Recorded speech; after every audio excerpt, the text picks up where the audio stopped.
Everyone, this is Tim from YourSixStudios. Today in this video, I'm going to go and show you how to allow your voice to be shared in other people's live streams and video recordings on your PlayStation 5. So let's go ahead and jump the video right now.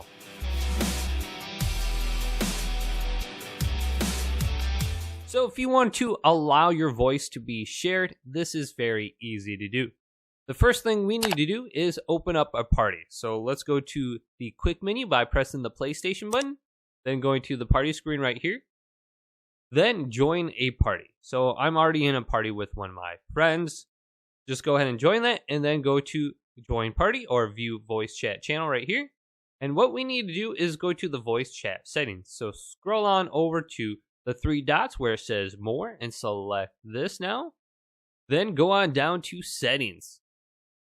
Now under voice chat settings, we will have an option to share your voice. It says select allow to include your voice in other players' broadcasts and video clips when using voice chats in parties.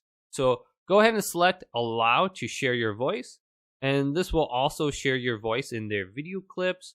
So just be aware of what you say now in the future because someone could be recording what you say. So if this video did indeed help you out, go and leave it a big thumbs up and subscribe to my channel down below for more tech up videos coming up next on YourSixStudios.